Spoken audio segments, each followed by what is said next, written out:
Voltamos a apresentar direto do plenário. Estamos de volta direto ao plenário do STF. Que iniciará agora o item... Ministro Luiz Fux, presidente do STF. 2A, do seu voto. E, portanto, eu concedo a Vossa Excelência a palavra. MC na ADI 7058, requerente Partido Novo. Agora eu passo a examinar os argumentos jurídicos apresentados pelo autor da ação. André Mendonça, ministro do STF. Tópico 2. Basicamente são 4 argumentos. O primeiro no tópico A.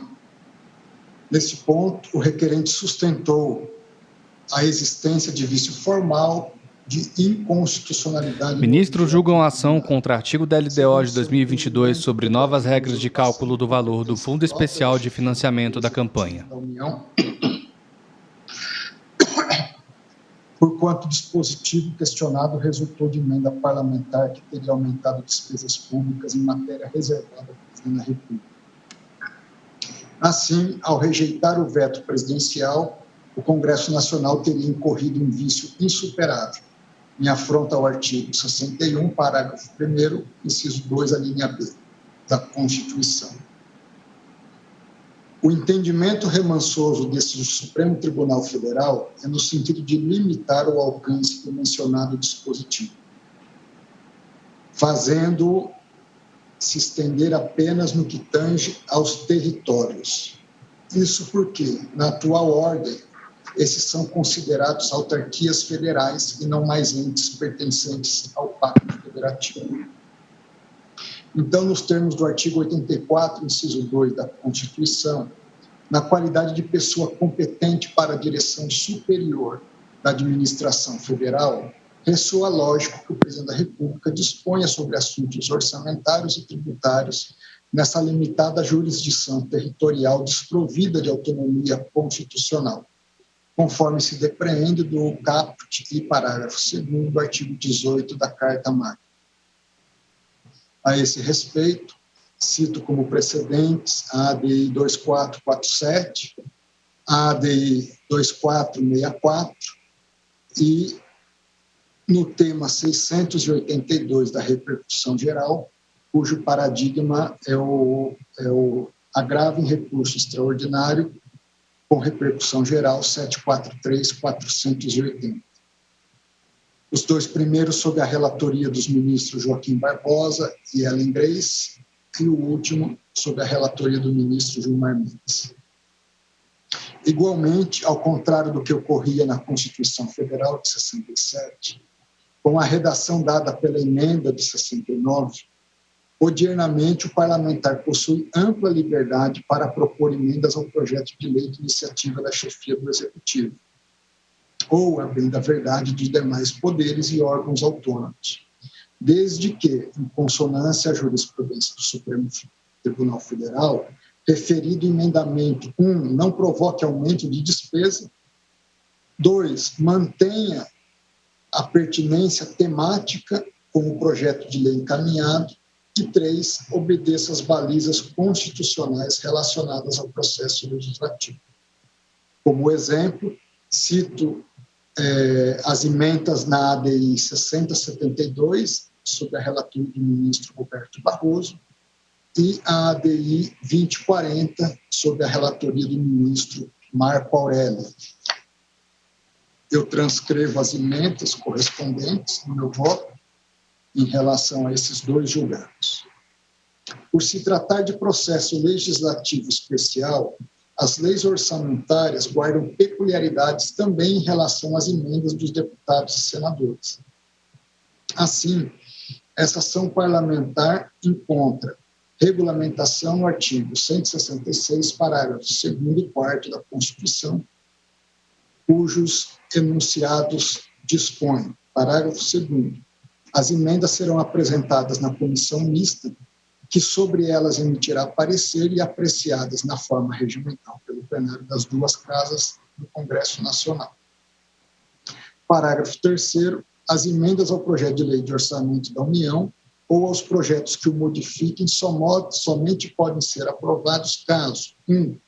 Sejam compatíveis com o Plano Plurianual e a LDO, 2, indiquem os recursos necessários, admitidos apenas os provenientes da anulação de despesa, excluídas as que incidam sobre as dotações para pessoal em cargos, serviço da dívida e transferências tributárias constitucionais para estados, municípios e Distrito Federal.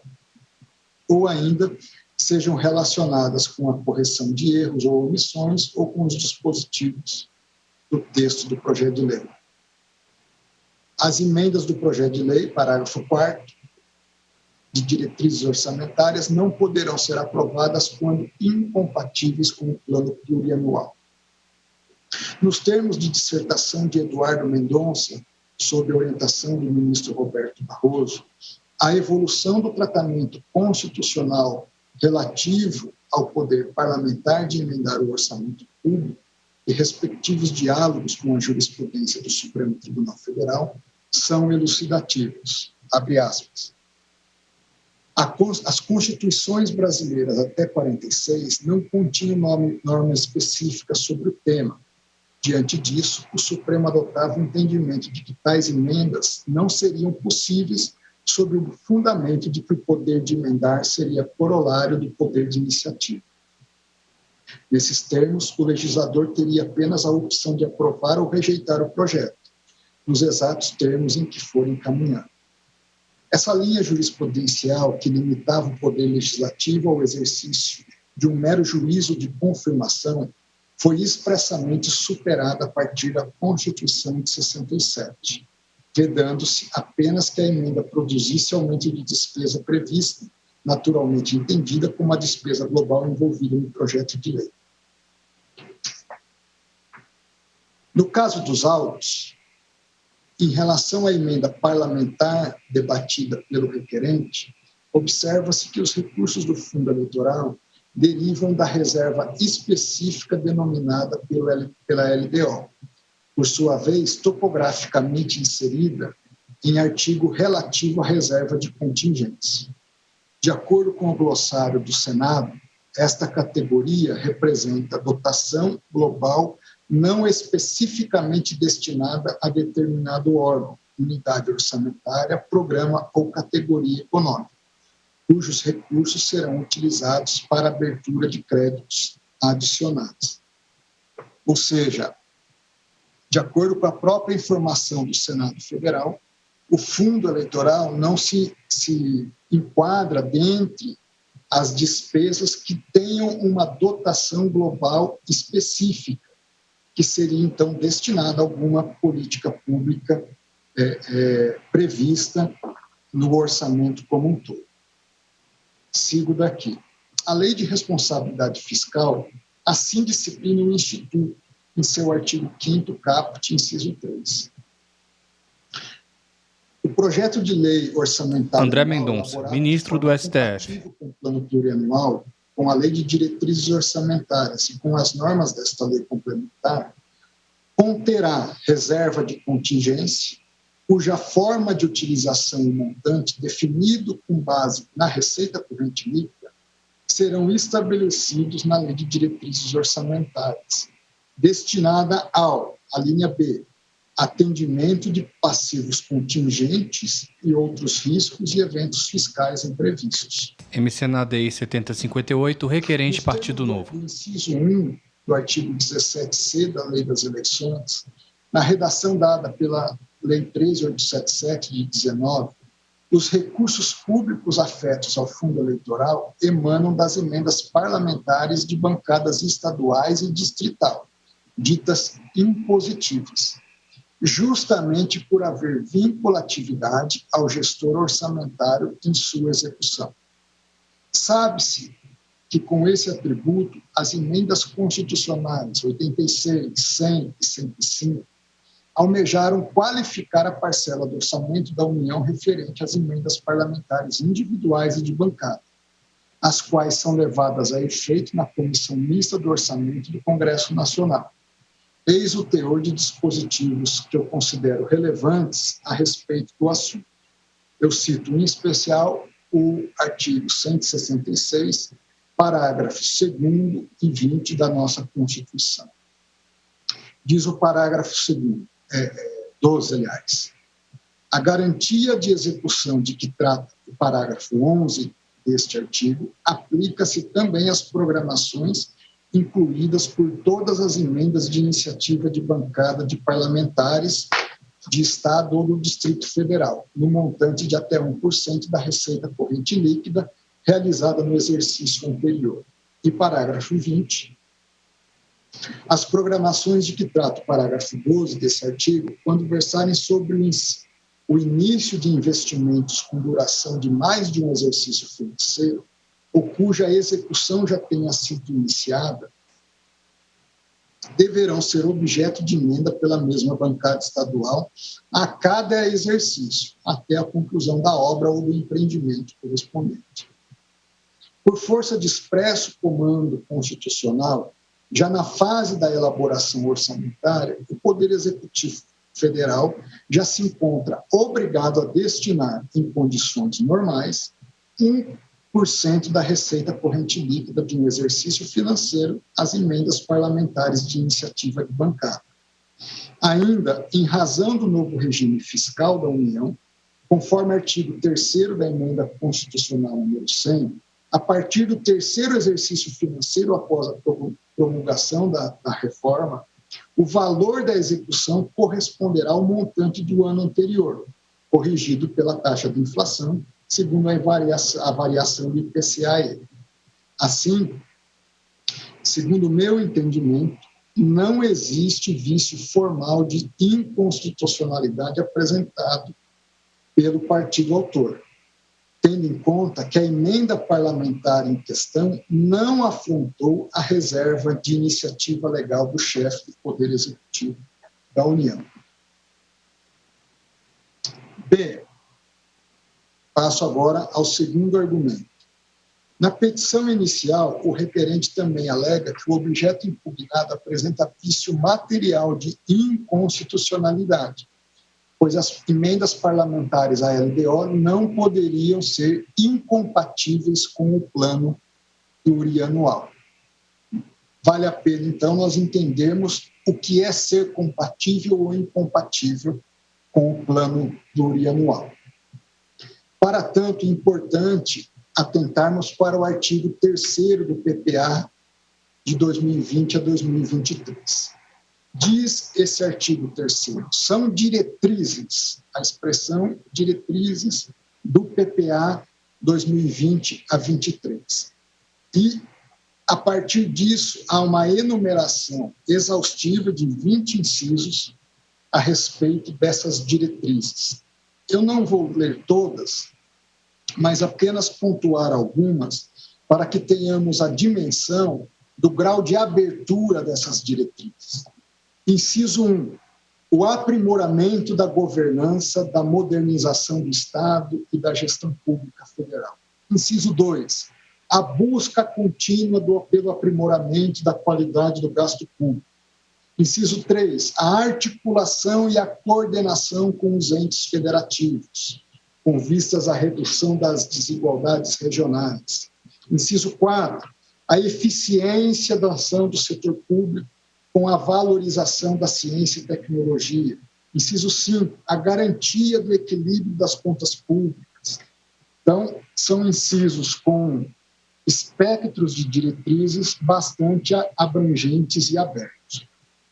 Assim, diante do fato Ministro, bebe copo d'água.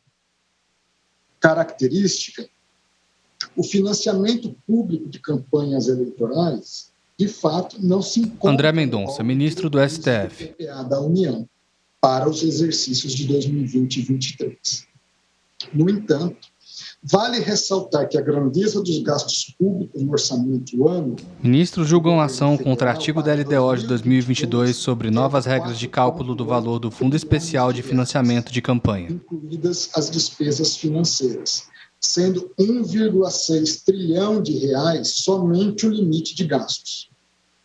Logo, por mais exaustiva que seja a listagem das diretrizes em planejamento plurianual, torna-se pouco crível ou pragmático esperar que todas as dotações orçamentárias com magnitudes próximas a observada no fundo eleitoral estejam contempladas no supracitado artigo 3º.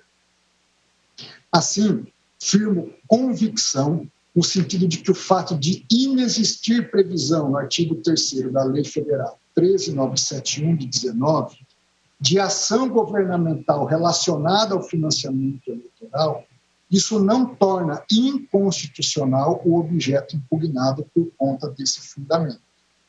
A propósito, observo que a interpretação autêntica do que é compatibilidade, e esse é o argumento trazido na inicial, com relação ao plano plurianual e à LDO, no que toca à geração da despesa pública, encontra-se prevista no artigo 16 da Lei de Responsabilidade Fiscal. Então, o que é compatibilidade em termos financeiros está definido no artigo 16 da Lei de Responsabilidade, que diz o seguinte: a criação, expansão ou aperfeiçoamento de ação governamental que acarrete aumento da despesa será acompanhado, 1, da estimativa do impacto e 2, da declaração do ordenador da despesa de que o aumento tem adequação orçamentária e financeira com a lei e compatibilidade com o plano plurianual e com a LDO. O parágrafo 1º desse artigo 16, no seu inciso 2, define o que é compatibilidade. Diz o dispositivo: para os fins desta lei complementar, considera-se, inciso 2, compatível com o plano plurianual e a LDO, a despesa que se conforme com as diretrizes, objetivos, prioridades e metas previstos nesses instrumentos, e não infrinja qualquer de suas disposições. Sigo eu, cuida-se de atividade dirigida eminentemente ao ordenador de despesa no cotidiano da gestão pública. Em outras palavras, a definição de compatibilidade, embora não afaste, em tese, a possibilidade de ocorrer um juízo de reprovabilidade, fruto de fiscalização abstrata pelo Supremo Tribunal Federal, relativamente a essa pleiade de matérias, sobretudo nas hipóteses de manifesta inconstitucionalidade do parâmetro evocado no caso concreto. Não se extrai deste parâmetro evocado no caso concreto, não se extrai pronta aptidão para infirmar a validade do dispositivo hostilizado. Segundo Jacobi Fernandes, a incidência dessa norma com relação ao PPA deve ser interpretada com grano sales, porquanto as metas e as diretrizes desta lei orçamentária são muito abrangentes e de difícil visualização na realização cotidiana do gasto público. Em suma, ainda de acordo com André Mendonça, ministro do STF. Esse encadeamento lógico na definição da despesa pública valoriza o parlamento e, portanto, por via indireta, a soberana vontade do povo que o parlamento expressa. O executivo, num país democrático e republicano, executa a despesa segundo a vontade do povo. O povo é o gestor dos recursos alheios. MC na ADI 7058, requerente Partido Novo. O papel do Supremo Tribunal Federal nessa temática deve ser necessariamente limitado a evidentes falhas institucionais que comprometam a atividade financeira do Estado no médio e longo prazo. Entendo que não cabe ao Supremo Tribunal Federal, em regra, aferir se a LDO se demonstra compatível com o PPA. Trata-se, em verdade, de dever e prerrogativa própria, de um lado do legislador, na aprovação da lei, e de outro do ordenador de despesa, vinculado, em regra, ao Poder Executivo, que é o ramo governamental primariamente responsável pela execução do orçamento.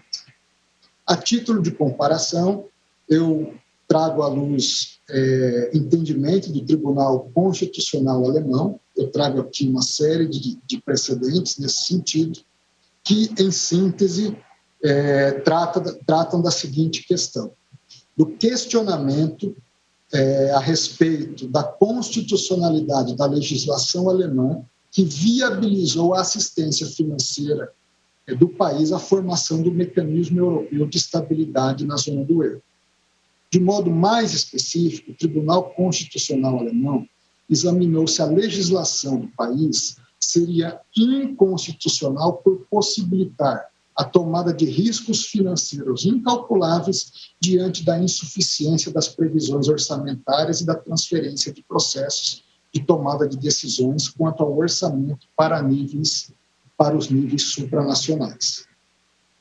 Em sua decisão, o tribunal chancelou a opção legislativa por considerar que o debate acerca do ciclo orçamentário é essencialmente político, dado que cabe aos representantes do povo a decisão financeira. Assim, ainda que o auxílio alemão ao mecanismo europeu pudesse gerar prejuízos aos cofres nacionais, caberia ao parlamento ponderá-los, assim como vincular suas escolhas orçamentárias a partir de procedimentos democráticos, por tempo determinado e também mediante fontes de direito internacional e europeu. Aqui se evoca essa análise comparada porque, na linha de atuação dialógica do Tribunal Constitucional Federal Alemão, alguns limites foram traçados. A título de exemplo, cito os seguintes. 1. A impossibilidade do Bundestag transferir as responsabilidades orçamentárias a outras entidades por meio de autorizações imprecisas. 2. O dever dessa Casa Legislativa em promover o monitoramento eficaz e proporcional dos riscos financeiros derivados das suas decisões. E 3, o dever de planejamento a fim de se estabelecer em bases realistas o volume adequado de recursos financeiros para se fazer frente a determinada ação governamental. Também é digno de registro nesse julgamento o conjunto de limitações autoimpostas pelo tribunal alemão à sua atuação em matéria de política fiscal. A esse respeito, a Corte argumentou que, em regra, deve respeitar a margem de apreciação do legislador, bem como seus prognósticos relacionados à solidez do orçamento federal e à performance da economia nacional.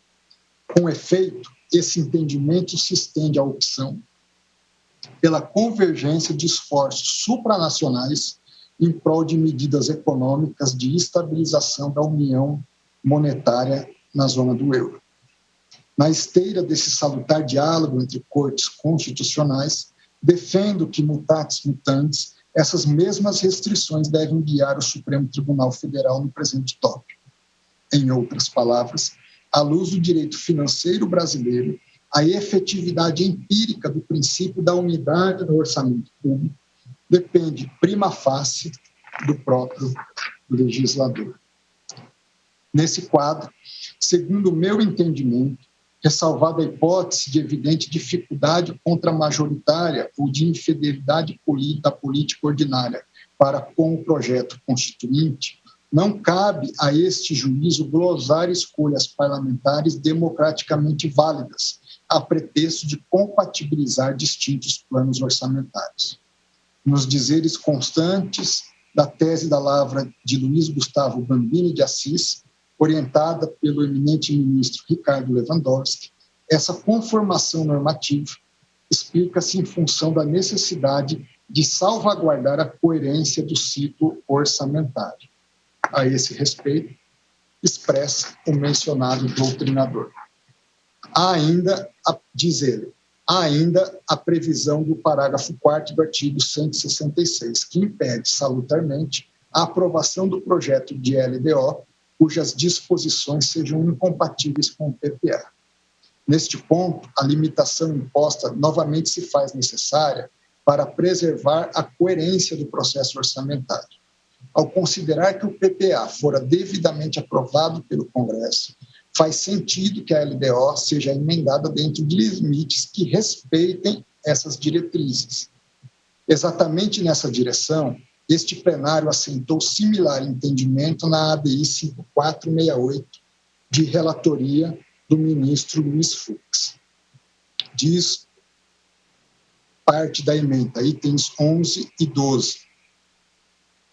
A jurisdição constitucional, em face da tessitura aberta de conformação legislativa prevista pelo inciso 1 do parágrafo 3º do artigo 166, não detém capacidade institucional automática ou pressuposta e não pode empreender no âmbito do controle abstrato a tarefa de coordenação entre o PPA e as respectivas LDO e LOA.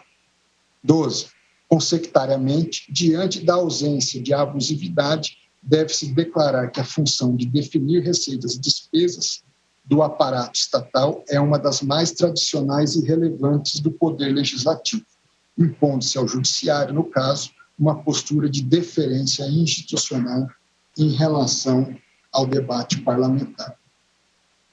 Assim, concluo, levando-se em conta que os entendimentos trazidos pelo autor, sua fundamentação e a compreensão de que as diretrizes do PPA são abertas e considerando o montante total do orçamento da União, que é trilionário, comparado ao montante correspondente do fundo eleitoral, não haveria necessidade de se especificar no PPA a questão própria do fundo eleitoral.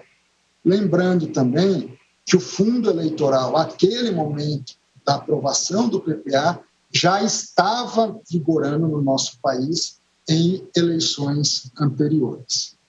Assim, concluo não se poder dizer que as emendas parlamentares na LDO pertinentes ao fundo eleitoral foram incompatíveis com o PPA. Por conseguinte, entendo também aqui inexistir ofensa ao texto constitucional apta a justificar a procedência da ação nesse ponto. Passo ao terceiro argumento. Em terceiro lugar, o requerente sustenta a existência de desvio de finalidade na utilização de recursos públicos. André Mendonça, ministro do STF. Moralidade administrativa. Ministro bebe copo d'água.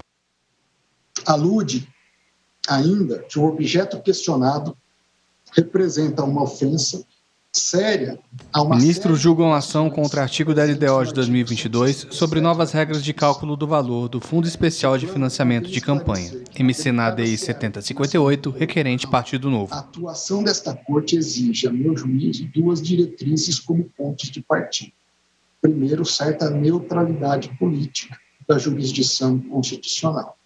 E segundo, o reconhecimento de que a conformação da arquitetura institucional voltada a suprir os custos da democracia em cenário eleitoral é prerrogativa típica do legislador infraconstitucional. Portanto, ao Supremo Tribunal Federal cabe apenas o controle da legitimidade constitucional das soluções apresentadas pelas instâncias parlamentares.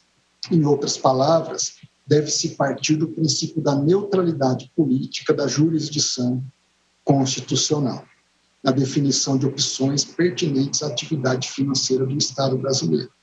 Nessa esteira, na esteira do conceito de razão pública de John Rawls, temos essa perspectiva de que não cabe ao magistrado realizar um juízo de valor sobre o acerto ou não de uma determinada ideologia fiscal. Na verdade, é dever de todos os partícipes do discurso traduzir essas preferências políticas particulares em argumentos passíveis de compreensão no idioma da razão pública.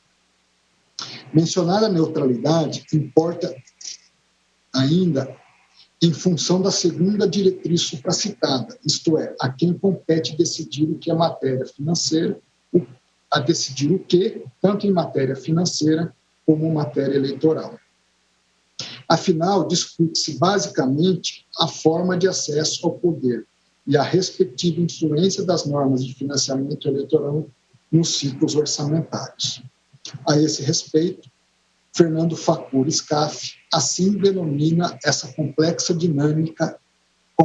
dinâmica relação interativa entre os dois ramos, o direito público e o direito eleitoral.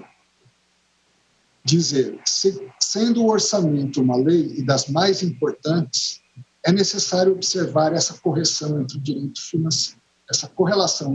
financeiro e as normas de financiamento eleitoral correspondentes. pois tais regras influenciarão fortemente a composição dos órgãos encarregados da função de legislador orçamentário. Tal recorte epistemológico do direito financeiro é aqui denominado de direito financeiro eleitoral.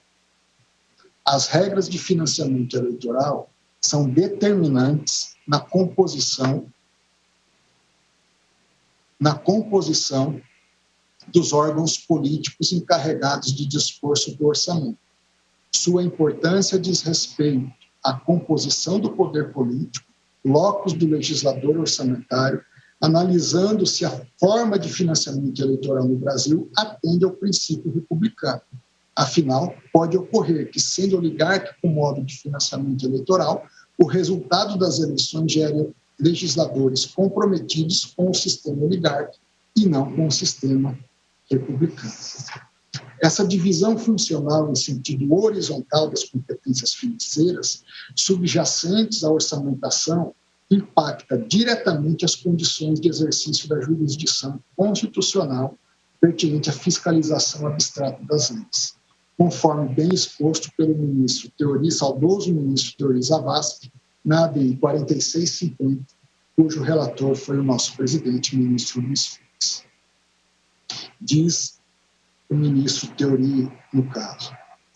A segunda constatação é a de que a Constituição Federal não traz disciplina específica a respeito da matéria.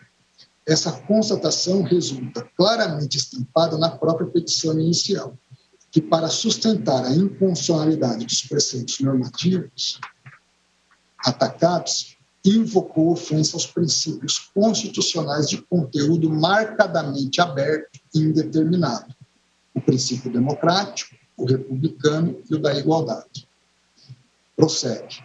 Não havendo, além das indicadas, outras disposições constitucionais a respeito, passa a ser dever e prerrogativa típica do legislador infraconstitucional a importante e espinhosa empreitada de formatar a disciplina normativa das fontes de financiamento dos partidos políticos e das campanhas, em moldes a coibir os abusos e a preservar a normalidade dos pleitos eleitorais. Ao judiciário, por sua vez, fica reservado nesse plano normativo o papel de guardião da Constituição, cabendo-lhe o controle da legitimidade constitucional das soluções apresentadas pelo legislador. Considerando o já referido caráter flutuante e conjuntural da problemática, a exigir a continuada atenção reformadora para o aperfeiçoamento do sistema, é importante que o Supremo tenha cuidado de não extrair das raras disposições da Constituição sobre abuso do poder econômico, ou, o que seria mais grave, da amplitude semântica e da plurissignificação dos princípios democrático, republicano e da igualdade, interpretações voluntaristas que imponham gestos artificiais e permanentes às alternativas que ela, Constituição, oferece ao legislador. Assim, em suma, mostram-se compreensíveis as distintas matizes políticas que se polarizam ao redor do tema. De um lado, aqueles que defendem a maior austeridade fiscal, o financiamento privado de pessoas naturais e a redução do volume financeiro dedicado ao fundo eleitoral. De outro, os que advogam o incremento da destinação de recursos públicos aos gastos com campanhas eleitorais, convertendo-se esta na corrente vencedora no processo legislativo em questão. Passo seguinte, é perfeitamente legítimo defender politicamente um ou outro ponto de vista. Contudo, a veiculação dessas ideias, pensamentos e preferências deve ser feita nos espaços de deliberação democrática no campo das disputas políticas e eleitorais, à luz da autonomia individual e do autogoverno coletivo. De acordo com o ministro Roberto Barroso, em sede de obra doutrinária, sob o risco de asfixiar o exercício democrático, não se deve pretender que a normatividade constitucional seja responsável pela direção de todos os espaços estatais. Em outras palavras, abro aspas, não é possível pretender derrotar a vontade majoritária em espaço no qual ela deva prevalecer. pela via oblíqua, de uma interpretação jurídica sem lastro constitucional. Ao agir assim, o intérprete estaria usurpando tanto do papel do constituinte quanto do legislador. Assim, entendo não caber a esta Corte incorporar em suas razões de decidir ou disposições argumentos de doutrina decorrentes de quaisquer vertentes políticas, mas tão somente cotejar o objeto impugnado com os paradigmas constitucionais pertinentes, de modo a aferir se há compatibilidade entre esses atos normativos.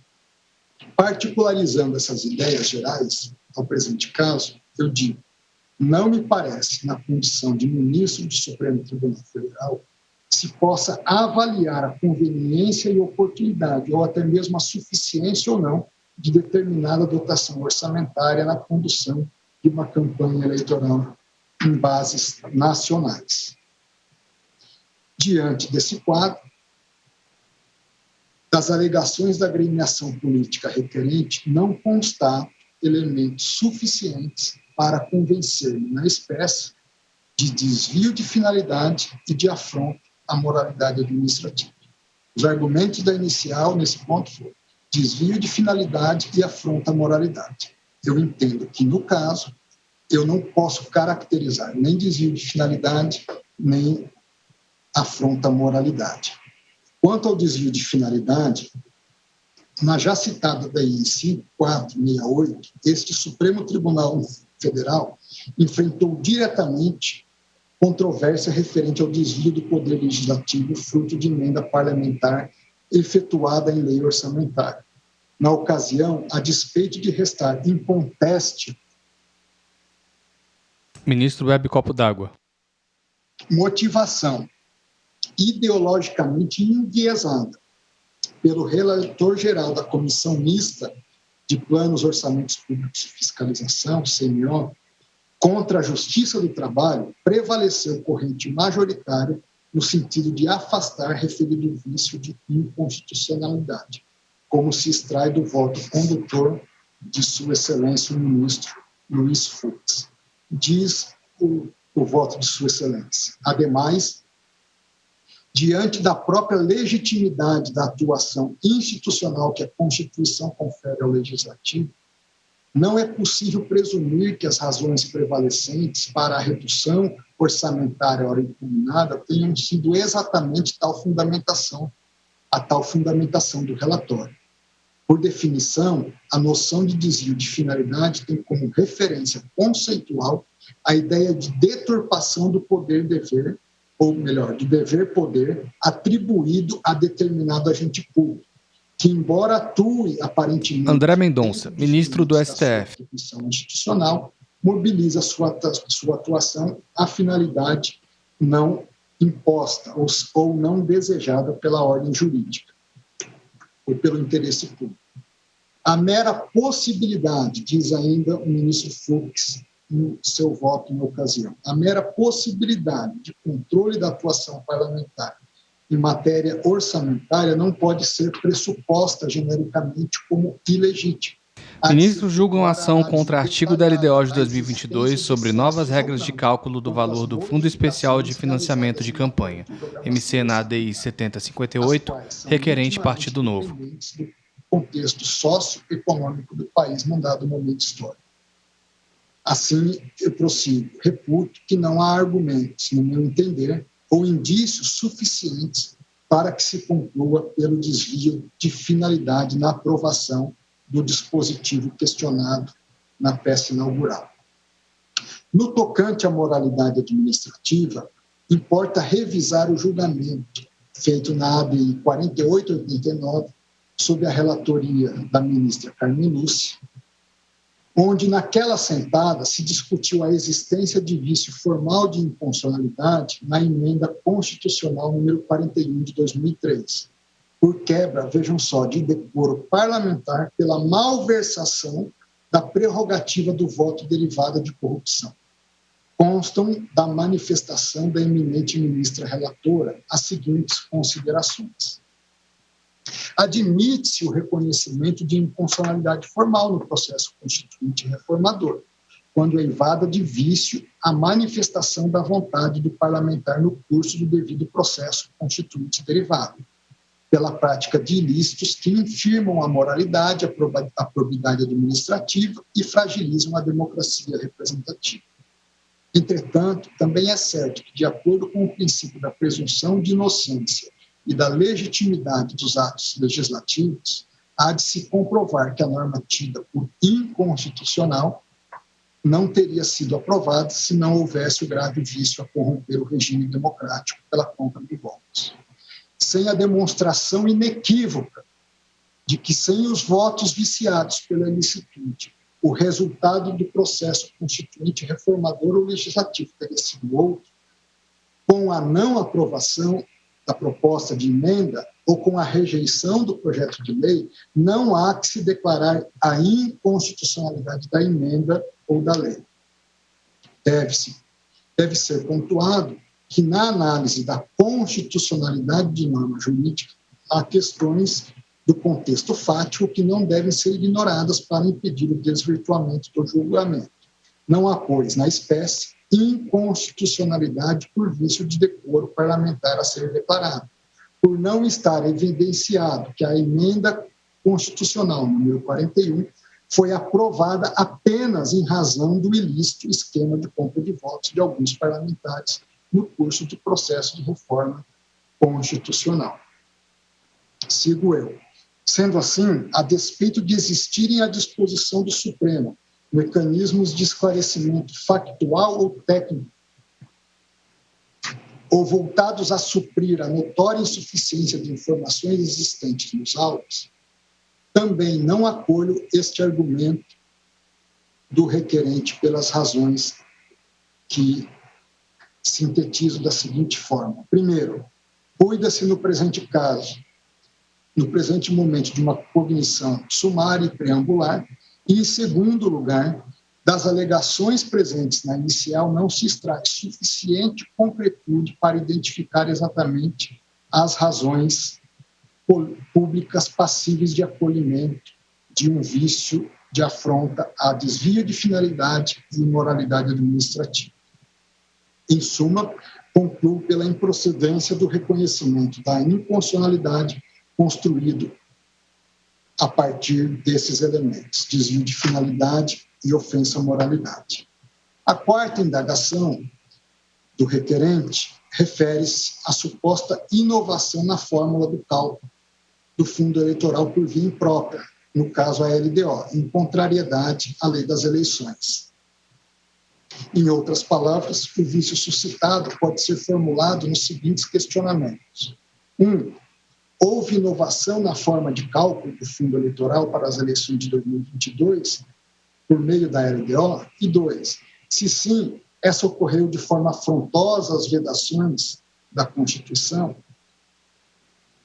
financeira ou das normas financeiras?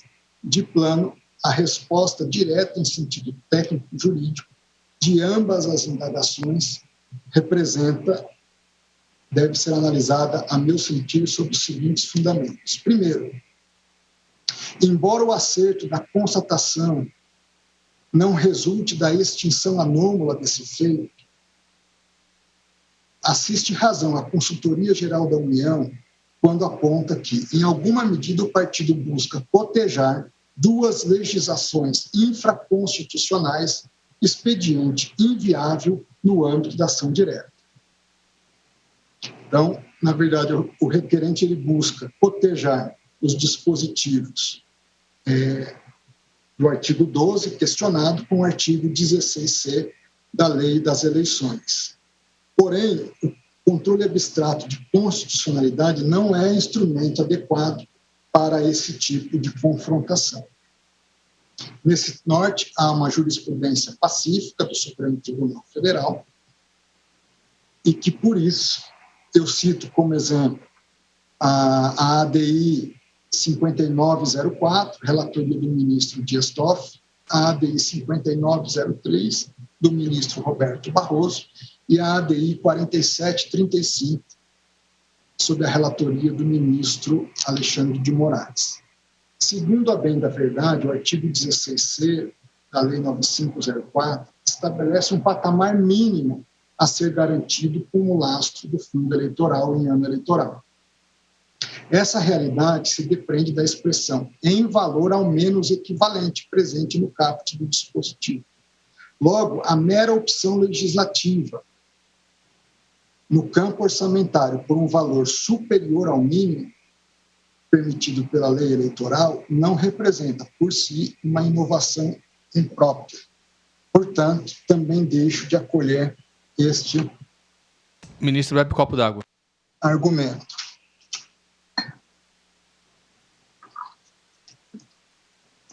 Ele enche o copo. Em linhas gerais, os 4 argumentos apresentados pelo partido autor, eles não foram, a meu ver, suficientes para o reconhecimento da inconstitucionalidade. Assim, eu passo ao terceiro tópico do meu bloco. Ultrapassados os tópicos suscitados na exordial, impende reavivar que a jurisprudência do plenário do Supremo, que é da jurisprudência do plenário do Supremo, o entendimento de que na ação direta de inconstitucionalidade, seu julgamento independe da causa petente, formulada na inicial, ou seja, dos fundamentos jurídicos nela deduzidos, pois havendo nesse processo objetivo a arguição de inconstitucionalidade, a Corte deve considerá-la sob todos os aspectos em face da Constituição, e não apenas diante daqueles focalizados pelo autor. Em outras palavras, na função institucional de defesa da Constituição, cabe a esta Corte avaliar outros possíveis fundamentos ou vícios de inconstitucionalidade relacionados ao objeto impugnado. Nesse sentido, compreendo ser relevante expor 3 eixos argumentativos de potenciais invalidades jurídicas. 1. A parametricidade entre a LDO e a LOA, resultante da rejeição do veto presidencial. 2. A observância da anualidade eleitoral. E 3. Potenciais violações perpetradas pela decisão financeira impugnada em face da segurança jurídica e da prudência fiscal. Primeiro desses aspectos, questão da parametricidade entre a LDO e a LOA. Como já visto, não me parece escorreito o raciocínio exposto pelo requerente no sentido de haver objeto impugnado, no objeto impugnado... André Mendonça, ministro do STF. ...fórmula do cálculo do fundo por intermédio da LOA, da lei orçamentária. No entanto, penso ser plausível considerar que o legislador orçamentário conferiu à LDO função que não... Ministros julgam a ação contra artigo da LDO de 2022 sobre novas regras de cálculo do valor do Fundo Especial de Financiamento de Campanha, MC na ADI 7058, requerente Partido Novo. Expansão regulatória da Lei de Diretrizes Orçamentárias. Sua ocorrência culmina em um inconstitucional estado de coisas, no que toca à independência e à harmonia entre os poderes no âmbito do orçamento público, conforme expressa o mencionado autor. Diz ele, de um lado, o Executivo furta-se a receber do Legislativo essas grandes decisões, de outro, o Congresso parece não conseguir introduzi-las no projeto de LDO de modo coerente e implementável. Disso resulta que, com exceção do tema meta de resultado primário, a função orientar a elaboração da lei orçamentária anual seja desempenhada intensamente em outras perspectivas, que se poderiam dizer regulatórias, procedimentalistas e microalocativas, e que tem interessado mais aos congressistas. As leis de diretrizes orçamentárias da União se tornam ano a ano mais extensas e mais difíceis de serem compreendidas e apreendidas quanto às funções que desempenham. Portanto, na espécie, observo uma invasão por parte da legislação impugnada no âmbito da reserva material da LOA de 2022, em contrariedade aos parágrafos 2º e 5º do artigo 165 da Constituição. Em uma visão jurídica mais tradicional, estaríamos diante de um vício formal de inconstitucionalidade, Isso é facilmente visualizável no campo tributário, por força do artigo 146 do texto constitucional e da vigência do Código Tributário Nacional há mais de meio século. Contudo, passa-se exatamente o oposto no direito financeiro, justamente pela ausência dessa codificação, em desatenção ao artigo 163 da Constituição. Porém, no âmbito financeiro orçamentário, importa atentar para a teoria das leis reforçadas, gestada em solo português e acolhida por este Supremo Tribunal Federal, como se vê no julgamento conjunto da ADI 2238, dentre outras, sob a relatoria do ministro Alexandre de Moraes, no ano de 2020. Naquela sentada, o ministro Edson Fachin acolheu expressamente aquele arcabouço teórico por parte da jurisdição constitucional. O ministro Fachin, então, expressa que, no âmbito do direito brasileiro, se acolhe aquilo que também já foi referenciado por Canotilho, quando situa a lei do orçamento na teoria da lei e a classifica como normas gerais de orçamento público ou ainda como leis reforçadas ou leis de plano em decorrência de sua função estruturante no que diz respeito à organização política estatal.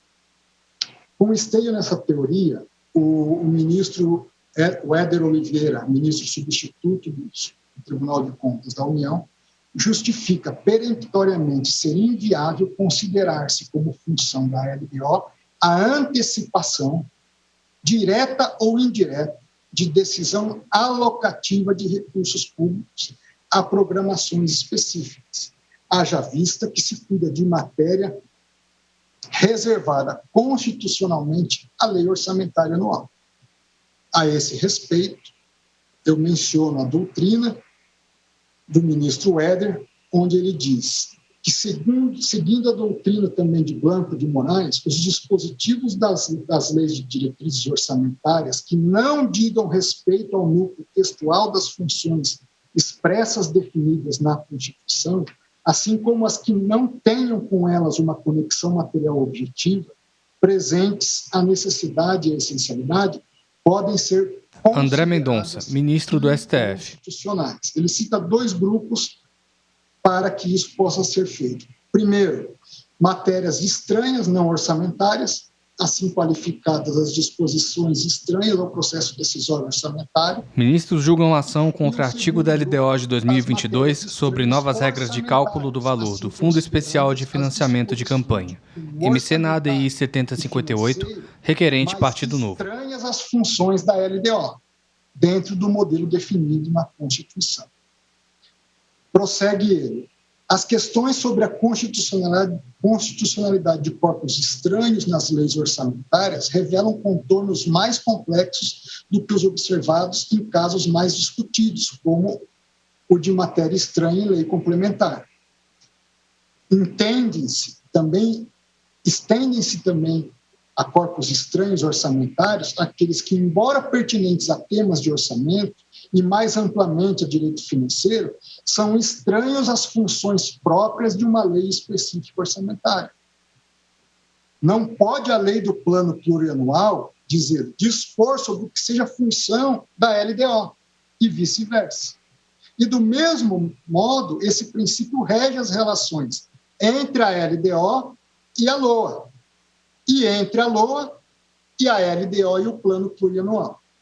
Assim, não está entre as funções da LDO a de antecipar, direta ou indiretamente, a decisão de alocação de recursos a programas específicos.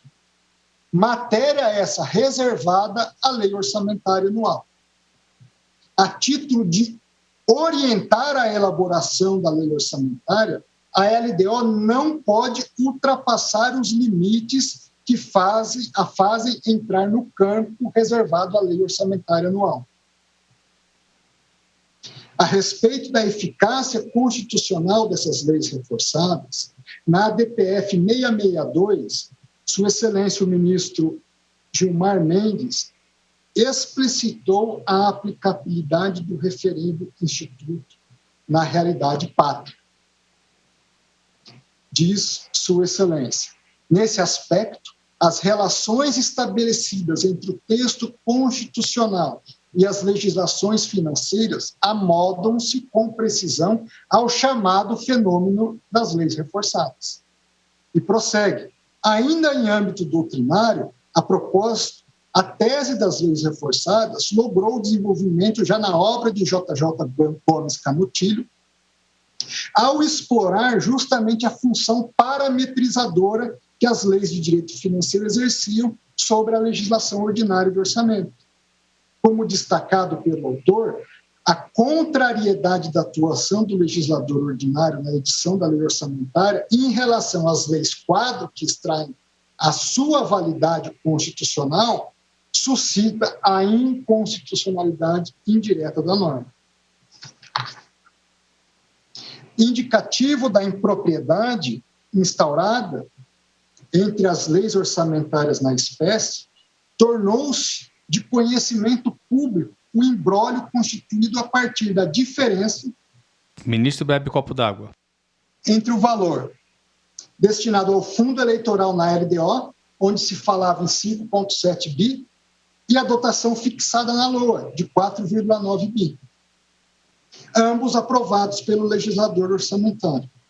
Essa situação evidencia a insegurança jurídica gerada, em oposição ao comando vertido no artigo 30 da LINDB.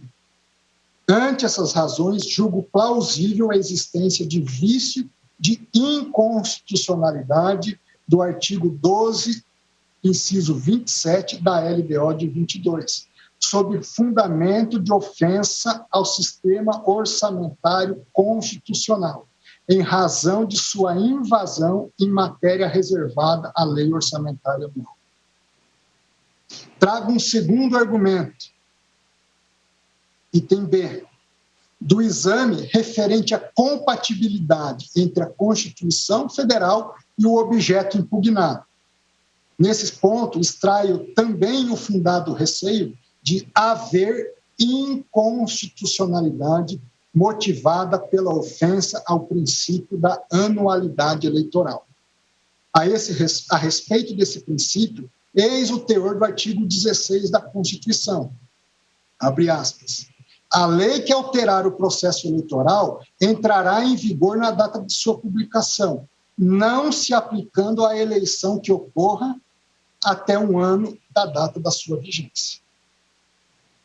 Trata-se de uma garantia universal em múltiplos sistemas de direitos humanos, como se verifica, dentre outros, do artigo 25 do Pacto Internacional sobre os Direitos Civis e Políticos, acolhido pelo Decreto 592 de 92, e no artigo 23, item 1, da Convenção Americana sobre os Direitos Humanos, também em vigor na legislação brasileira. Os quais dizem, artigo 25, todo cidadão terá o direito e a possibilidade, sem qualquer das formas de discriminação mencionadas no artigo 2 e sem restrições infundadas, de participar da condução dos assuntos públicos, de votar e ser eleito, em um pleito em que se garanta a manifestação da vontade dos eleitores e que se garanta a condição de igualdade na participação de todos. Nesse contexto, o princípio da anualidade eleitoral representa garantia fundamental à estabilidade e à segurança das regras eleitorais, em favor de todos os brasileiros dotados de capacidade eleitoral ativa ou passiva, prestigiando-se a igualdade. Com efeito, seu conteúdo almeja resguardar o direito fundamental ao sufrágio e concretizar empiricamente a cláusula de eternidade constante no artigo 60, parágrafo 4º, inciso 2 da Constituição. Por isso, a jurisprudência dessa Corte passou a empreender uma interpretação teleológica e ampliativa a respeito desse comando proibitivo, modificando no sentido de que a modificação do processo eleitoral em espaço de tempo inferior a um ano é inconstitucional. Por essa razão, mesmo emendas constitucionais estão sujeitas a esse interdito.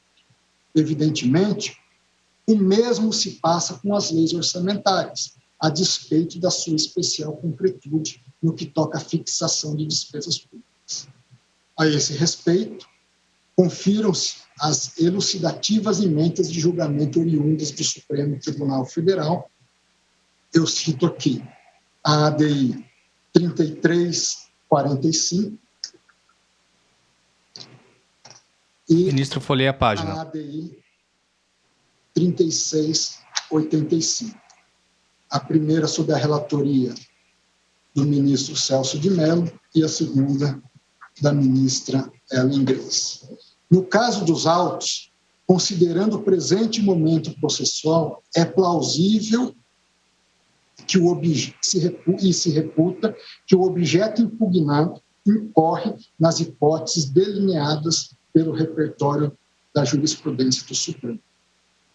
De início, na dicção do artigo 16, um minuto só, presidente. Ministro, bebe copo d'água.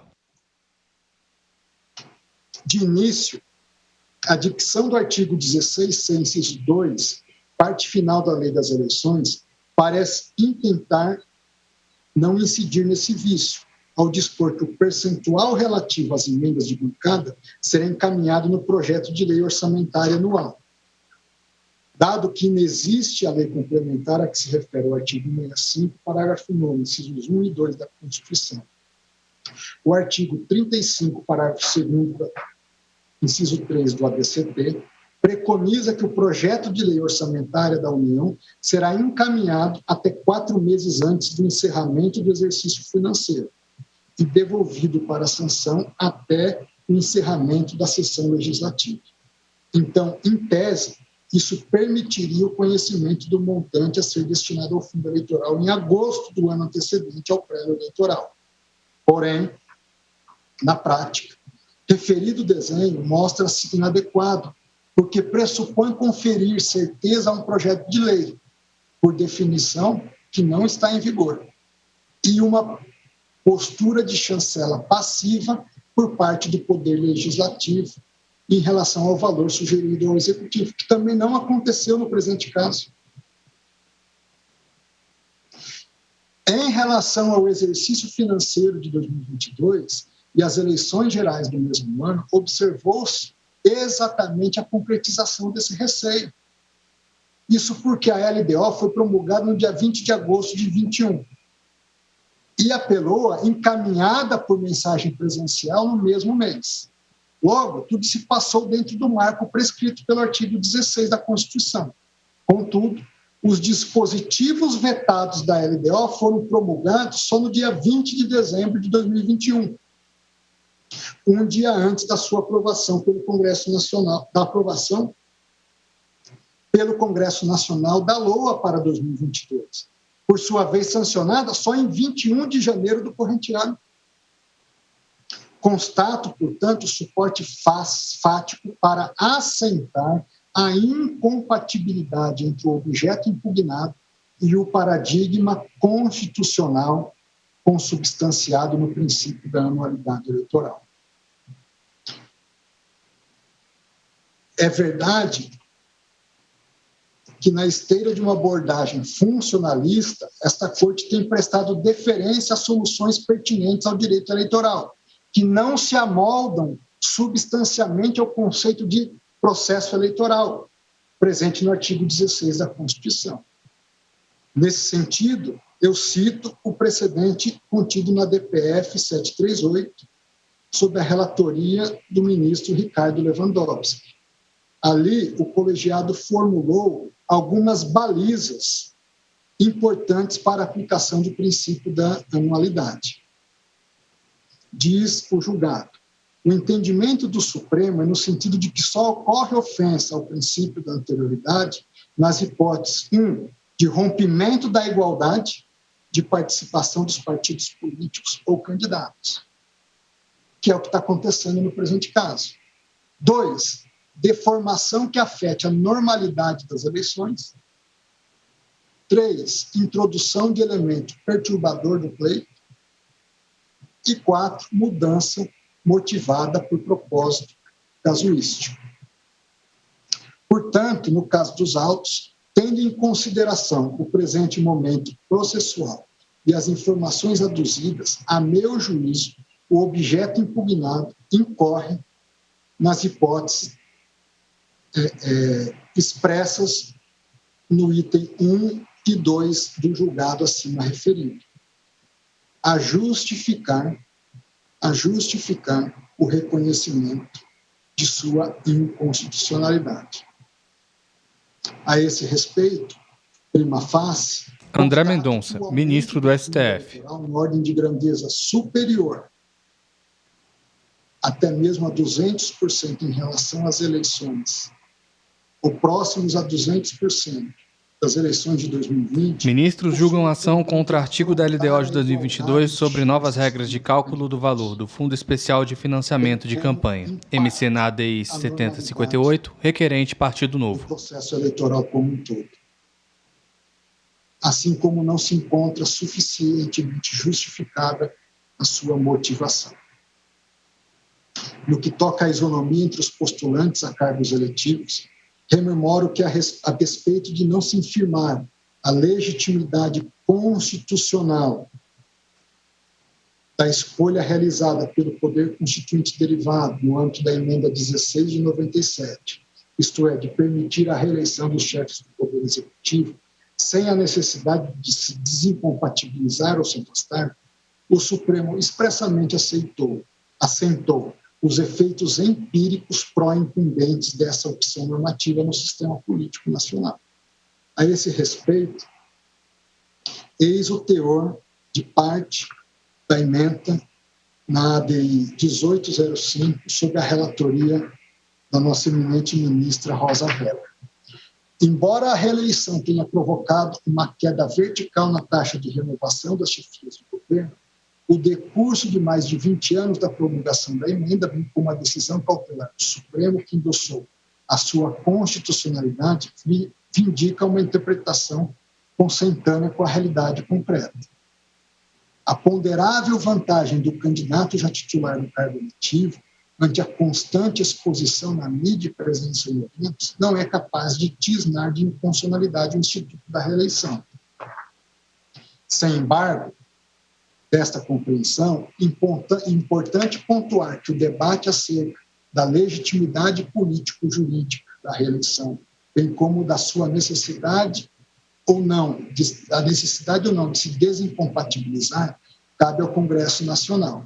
Necessário, portanto, o diálogo que aprimore esses mecanismos de proteção. Além do Instituto da Reeleição, as eleições proporcionais de lista no Brasil primam pelo voto pessoal, ocasionando o aumento dos custos de campanha e até mesmo uma competição intrapartidária, conforme explica Virgílio Afonso da Silva. Esse elemento, o voto pessoal, é provavelmente a mais importante característica do sistema de representação proporcional adotado no Brasil. Embora não haja dúvidas de que o voto pessoal dá mais poder aos eleitores e eleitoras que podem escolher não apenas um partido, mas também uma pessoa, ao menos 3 consequências controversas da personalização do voto merecem ser explicitadas. Ela pode levar a resultados difíceis de se entender e, ao menos a partir de um determinado ponto de vista, injustos. Além disso, a personificação potencialmente aumenta os custos da campanha e, por fim, pode levar a um enfraquecimento da identificação dos eleitores com os partidos. A personalização do voto pode gerar um outro efeito negativo. Como as campanhas são individualizadas, os custos, em grande medida, também o são. O que alguém gasta em sua campanha individual tem efeito, sobretudo, em suas chances individuais. Como a lista é aberta e o voto é pessoal, as chances de alguém se eleger dependem dos votos pessoais que essa pessoa obtiver.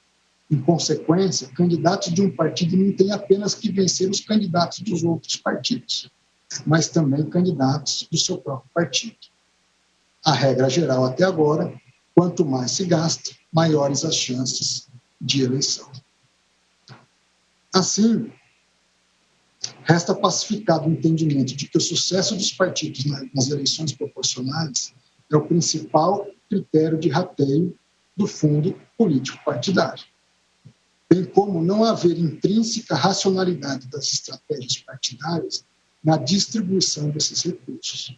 Portanto, torna-se bastante razoável adotar como premissa de raciocínio em sede de jurisdição constitucional que o aumento desproporcional das verbas do fundo eleitoral culminará em menor grau de igualdade nas eleições de 2022. Isso, por si só, justifica a atração da cláusula proibitiva relacionada à anualidade eleitoral. Assim, diante desse arrazoado, julgo plausível a suspensão cautelar da eficácia do objeto impugnado à luz do artigo 16 da Constituição. Senhor presidente, eu creio que mais 30 minutos eu encerro, se Vossa Excelência me permitir. Vossa Excelência pode prosseguir. Em sentido amplo, terceiro argumento que trago. Em sentido amplo, o último eixo analítico a ser considerado nesse voto refere-se à margem de apreciação conferida pela ordem constitucional ao Poder Legislativo no que toca à realização de escolhas alocativas de recursos escassos no processo. 1, de aprovação do orçamento público e 2, por consequência, de fixação... André Mendonça, ministro do STF. Dito de outra forma, resta saber se é constitucional o aumento substancial do fundo eleitoral em detrimento dos demais gastos realizados. Ministros julgam ação contra artigo da LDO de 2022 sobre novas regras de cálculo do valor do Fundo Especial de Financiamento de Campanha. MC na ADI 7058, requerente Partido Novo.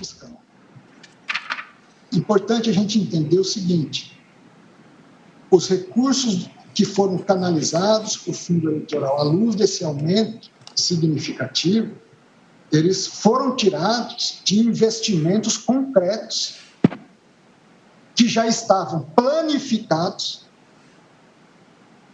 tanto à luz das leis orçamentárias e de execuções orçamentárias, como também com base no texto constitucional, que trouxe características de obrigatoriedade e impositividade na realização desses custos. Retira-se parte significativa desses valores e se aloca para justificar ou dar substrato financeiro aos recursos aumentados no que tange ao fundo eleitoral. Nesse sentido, eu ressalto que o Presidente da República, quando ele vetou o artigo 12, inciso 27, ele fez registros expressos sobre isso. Ele diz: vai resultar, abro aspas, na compressão de despesas primárias discricionárias decorrentes de emendas de bancada estadual de execução obrigatória, que poderiam ser revertidas em políticas públicas para a população. Ele prossegue: esses recursos deveriam ser destinados prioritariamente a projetos em andamento. Desse modo, a proposição legislativa teria um impacto negativo sobre a continuidade de investimentos plurianuais. Veja, o fundo eleitoral em si, a existência do fundo, não fere o plano plurianual. O que fere o plano plurianual é de onde se retiram os recursos para alocação no fundo. Da mesma forma, seriam comprometidas as demais despesas custeadas pelas emendas de bancada, diz o Presidente da República. A exemplo, aquelas destinadas a subfunções da saúde, que têm recebido, em média, desses recursos nos últimos 4 anos, e cuja redução se mostra indesejável, em especial no contexto econômico e social decorrente da pandemia da Covid. Adicionalmente, A metodologia de cálculo utilizada para o fundo adota parâmetros desproporcionais. Princípio da proporcionalidade. Embora as razões de veto não adentrem na questão do princípio da proporcionalidade sobre a vertente constitucional, ele o faz de forma indireta. Adota parâmetros desproporcionais em relação às dotações da Justiça Eleitoral, pois tem também como referência 2 exercícios financeiros da Justiça Eleitoral.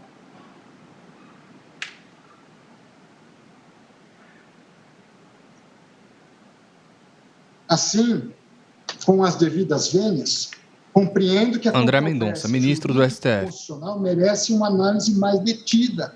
Isso porque incumbe ao Supremo Tribunal Federal o dever de aferir a proporcionalidade das escolhas do poder público, sejam elas administrativas, legislativas ou até mesmo judiciais.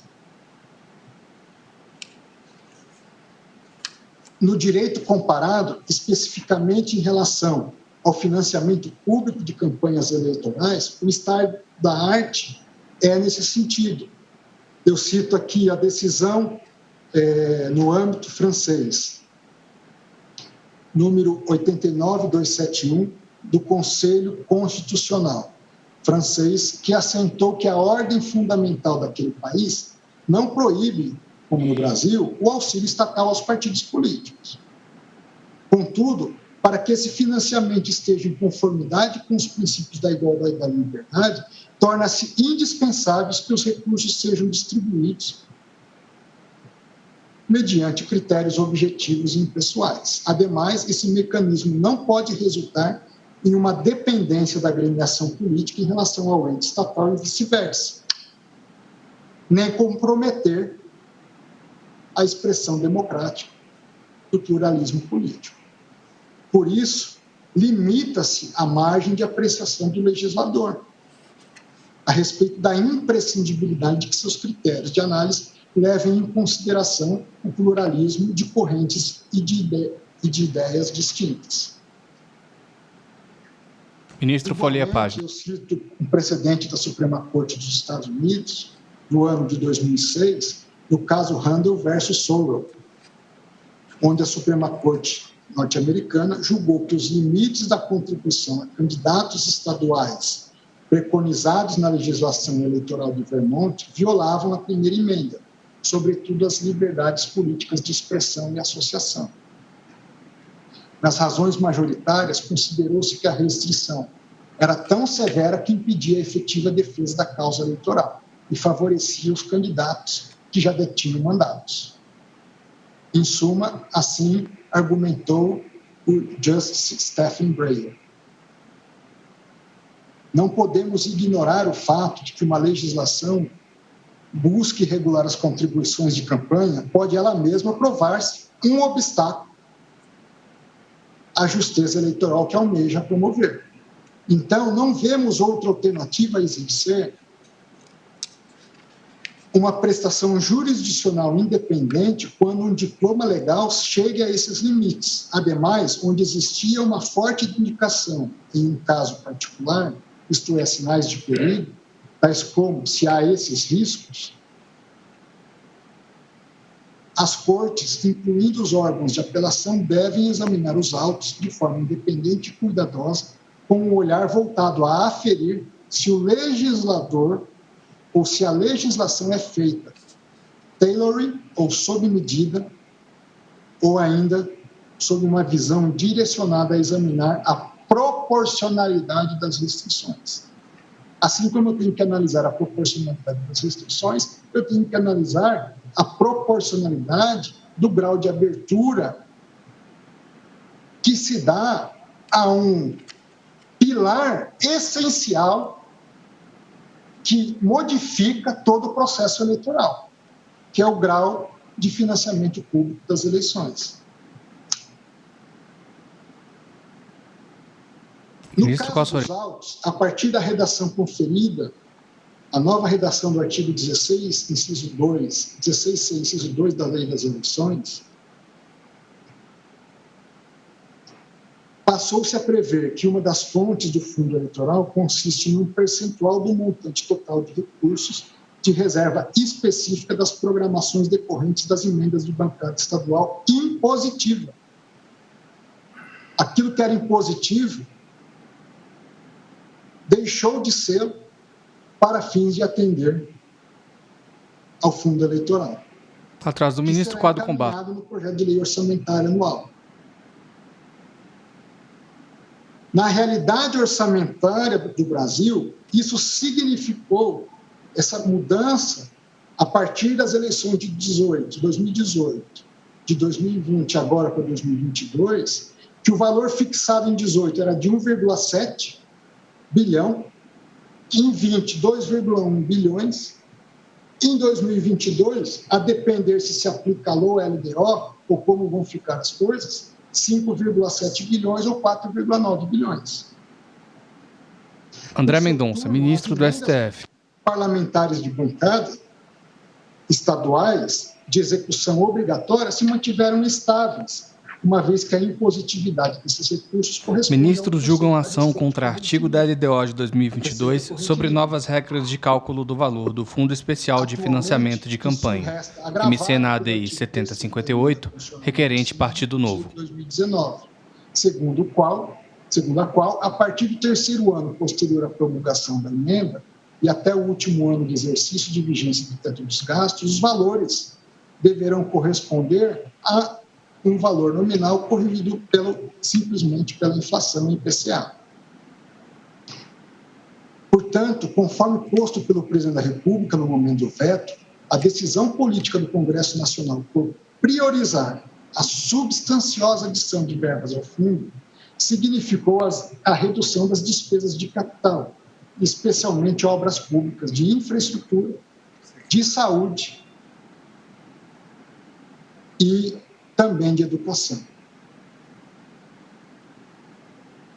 Registro, segundo a resolução do Congresso Nacional de número 1 de 2006, as emendas de bancada, elas se destinam a projetos de grande vulto ou projetos estruturantes. Nós estamos prejudicando os projetos de grande vulto e os projetos estruturantes, a meu sentir, de forma desproporcional. Tanto é desproporcional que, diante do contexto macroeconômico e social, nós precisamos considerar que a LOA de 22 fixou o valor de 44 bilhões para investimentos públicos. Informa ainda que o valor no início da recessão econômica de 2013 e 2014 foi de 120 bilhões, superior a 120 bilhões. Então, a meu sentir, houve um incremento desproporcional no fundo eleitoral e um decréscimo desproporcional nos investimentos. Ministro vira a página. Colocado esse panorama, devem necessariamente ser considerados no raciocínio do intérprete constitucional os valores da segurança orçamentária e da prudência fiscal. A respeito da prudência fiscal, eu cito o voto do eminente ministro Alexandre de Moraes, na ABI 2238, onde ele aborda a necessidade de prudência fiscal de Sua Excelência. O artigo 165, parágrafo 2º da Constituição, previu que a LDO deve contextualizar metas e prioridades, observadas inclusive as alterações na legislação tributária. Não se pode aceitar que a LDO seja uma mera obra de ficção.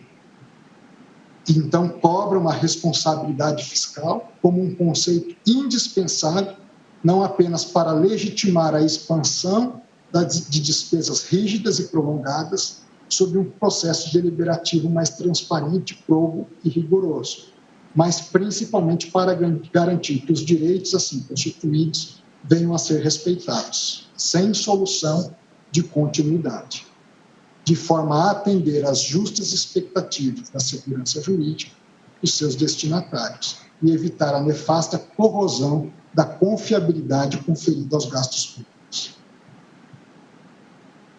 É importante ter em perspectiva, nesse último aspecto, a respeito da estabilidade desses gastos.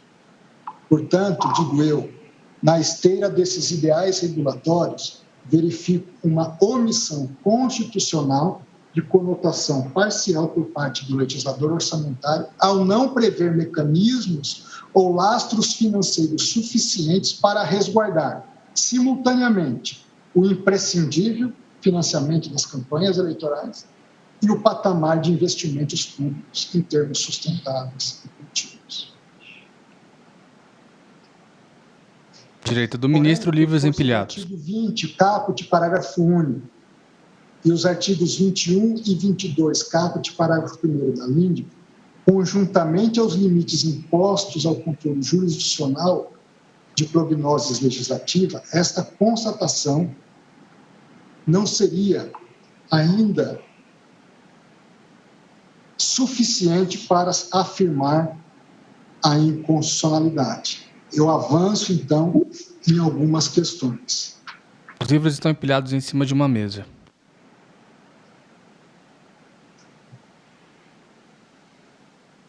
A esse respeito, eu me refiro ao fato de o próprio poder constituinte e reformador ter positivado na Constituição os requisitos e as funcionalidades das emendas parlamentares de bancada, levando a si próprio a um entrincheiramento da sua decisão. Assim, por força da especialidade do rito das emendas constitucionais, ou ainda por sua constitucionalização, o próprio Congresso Nacional afastou da legislação ordinária e da política ordinária parte da possibilidade de alteração da regulação das emendas impositivas. Nesse sentido, eu me refiro ao artigo 165, parágrafo 10 da Constituição. A administração tem o dever de executar as programações orçamentárias, adotando os meios e as medidas necessárias com o propósito de garantir a efetiva entrega de bens e serviços à sociedade. Ministro de Folha. Ante essas escolhas do poder constituinte derivado em recentes reformas constitucionais, com as devidas venhas aos entendimentos em contrário, compreendo ser viável em sede de controle abstrato de constitucionalidade o controle quanto à proporcionalidade do objeto impugnável.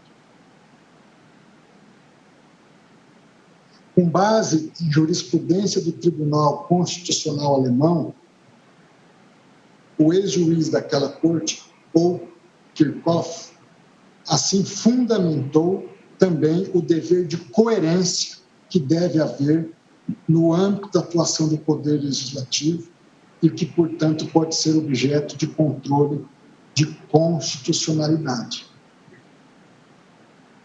Eu cito aqui a referência do mencionado magistrado, onde ele diz que o dever de manter livre de contradições o ordenamento jurídico vem ganhando importância na jurisprudência do Tribunal Constitucional Federal.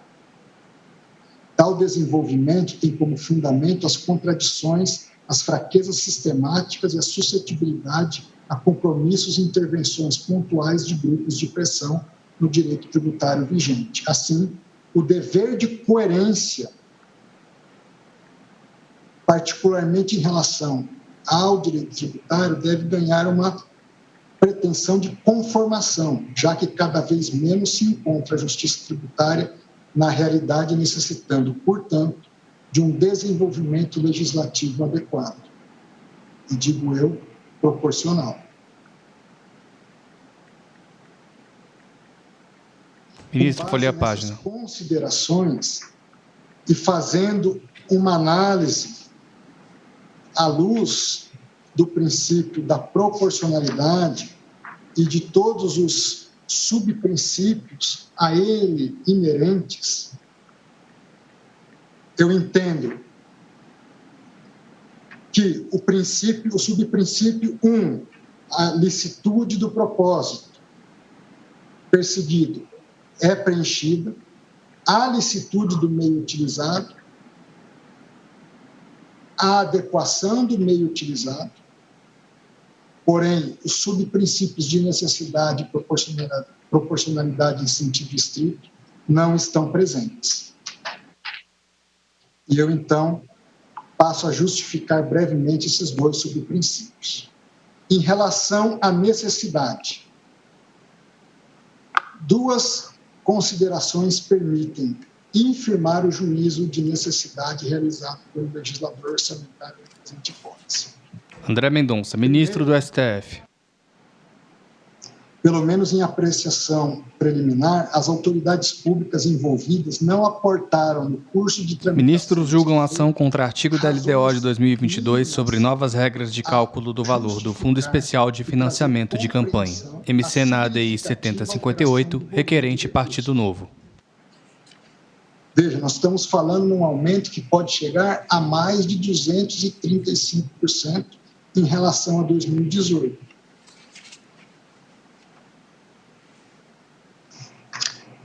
E a quase 150% em relação a 2020.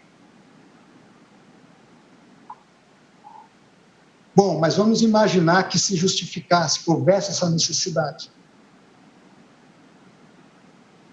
Então, vamos ver onde devem ser empreendidos os recursos do fundo. A fim de corroborar a ausência de justificativa no tocante a necessidade de aumento dessa magnitude em relação ao fundo no período, vejamos o rol de atividades consideradas gastos eleitorais, conforme consta do artigo 26 da Lei das Eleições. São gastos eleitorais: confecção de material impresso, propaganda e publicidade, aluguel de locais de promoção de atos para a campanha, despesa com transporte e deslocamento dos candidatos, correspondência e despesas postais, despesas de instalação de comitês, remuneração de pessoal, montagem e operação de carros de som e de propaganda, realização de comícios, produção de programas de rádio, TV e vídeo, realização de pesquisas e testes, ou testes pré-eleitorais.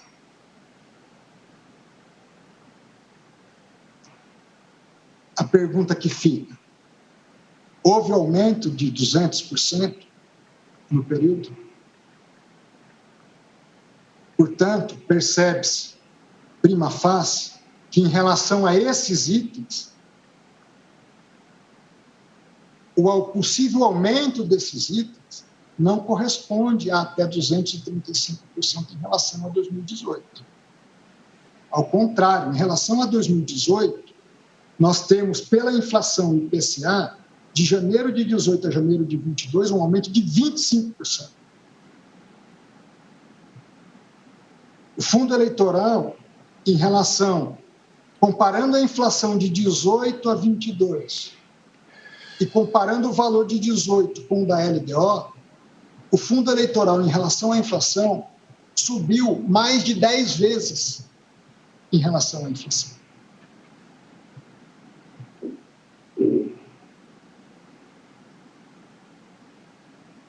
De certo, aqui se está a advogar a funcionalização do raciocínio constitucional a uma taxa de macroeconomia. Na verdade, em consonância ao argumento da Suprema Corte dos Estados Unidos, no caso Nixon versus governo do Missouri, se está, na verdade, a preconizar a defesa da primeira emenda, não como uma mera função de um índice, mas como um respeito à igualdade do processo, à proporcionalidade do processo e à justiça do processo. A esse propósito, sabe-se que a presente matéria é regida por princípios derivados da Constituição. Dentre eles, à luz do contexto eleitoral e da atividade financeira do Estado, destacam-se a transparência fiscal, a clareza orçamentária, a boa governança na administração e a publicidade orçamentária. não vejo justificativa para considerar proporcional um aumento em relação à inflação superior a 10 vezes. Sendo que no período nós tivemos a maior crise da nossa história.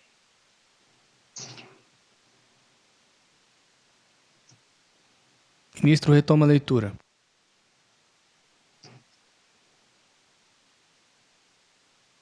Permitam-me citar,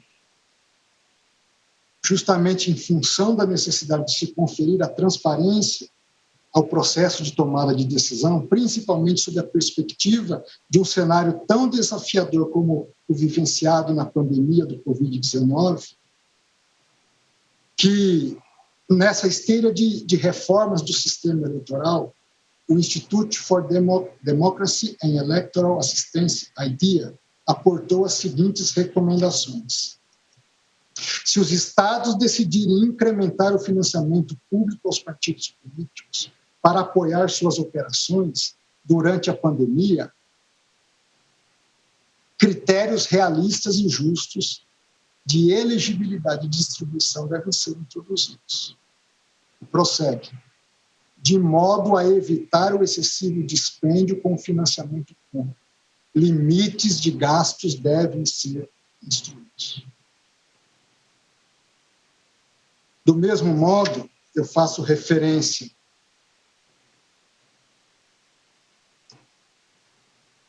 à necessidade a indispensabilidade e a necessidade do aumento, ter um estudo de coerência. Não há coerência em haver uma inflação de 25% e um aumento de até 235%. Por isso, adentrando na questão da proporcionalidade em sentido estrito, eu também defendo, Ministro, com folha de papel na mão, o cumprimento desse subprincípio.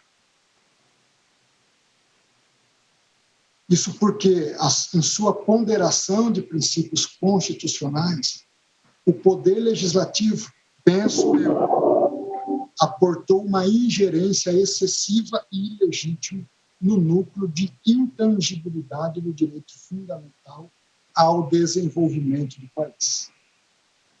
Mormente diante de rubricas caracterizadas pelo dever e obrigatoriedade e impositividade de aplicação desses recursos.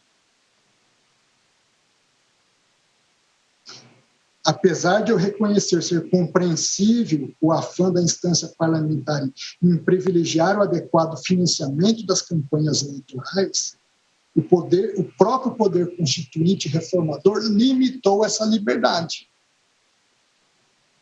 E assim o fez ao erigir no próprio texto constitucional parte da dinâmica de funcionamento das emendas parlamentares de execução obrigatória. Desse modo, na ambiência do controle abstrato de constitucionalidade, resta a esta Corte aplicar decisões dotadas de supremacia constitucional, em detrimento da episódica escolha levada a efeito no processo orçamentário referente ao exercício de 2022. Em síntese, julgo também plausível existir inconstitucionalidade material no objeto impugnado em função de afronta ao princípio da proporcionalidade incidente no âmbito das escolhas orçamentárias. Ministro Sérgio. Essas três, e vou indo para o final, presidente, e demais ministros e todos aqueles que nos acompanham. Assentadas essas três razões independentes do pedido inicial, que conferem plausibilidade à existência de inconstitucionalidade na legislação americana, resta o que configura a caracterização do fumus boniuris, resta avaliar a existência do dano irreparável e difícil reparação na presente hipótese, ou seja, do perigo imóvel. A propósito, milita em desfavor da eficácia do objeto impugnado o calendário eleitoral já fixado pelo TSE, de certa forma, em cumprimento aos artigos 28 e 77 da própria Constituição, em relação aos governadores e presidente da República, Sabe-se que, em consonância com os parágrafos 2º e 3º do artigo 16C da Lei Federal 9504 e a Resolução 23674 de 2021 do TSE, as dotações relacionadas ao fundo eleitoral serão disponibilizadas ao TSE até 1º de junho, uma segunda-feira do corrente ano, ao passo que o Tribunal divulgará aos partidos políticos o montante dos recursos disponíveis nesse fundo até o dia 16/6. Ademais, segundo a mesma resolução, a denominada janela de migração partidária aos detentores de cargo de deputados federal, estadual e distrital se iniciará no dia 3 de março agora e se encerrará no dia 1º de abril. Na mesma linha, em 2 de abril, tem-se a imprescindibilidade da desincompatibilização dos candidatos, nos termos do artigo 14, parágrafo 6º da Constituição. Nesse sentido, a proximidade desses prazos dificulta a recuperabilidade dos recursos públicos e a estabilização de expectativas por parte dos atores políticos e dos gestores do orçamento público. Assim, diante das robustas razões para afirmar a inconstitucionalidade do objeto impugnado, demonstra-se prudente a suspensão da eficácia da norma, de modo que os planejamentos orçamentários e partidários sejam realizados com o valor mais realista a ser dedicado ao fundo eleitoral, sob pena de frustrar-se a legítima confiança em torno do pleito eleitoral. Com esse mesmo raciocínio, vale ressaltar que em controvérsias financeiras envolvendo a liberação de recursos públicos a particulares, também deduzidas pela linguagem de controle abstrato de constitucionalidade, este Supremo Tribunal Federal tem deferido as medidas cautelares com a finalidade de salvaguardar o erário público. Isso porque o montante, uma vez distribuído, revela-se na prática de difícil recuperabilidade. Nessa linha, eu cito os julgados na ADI 5365, de relatoria do ministro Barroso, 5409, de relatoria do ministro Edson Fachin, e 5353, de relatoria do já referido e saudoso ministro Teori Zavascki. Diante dessas razões, afirmo o cumprimento do requisito. Ministro Web, copo d'água. Processual relativo ao perigo que mora na espécie.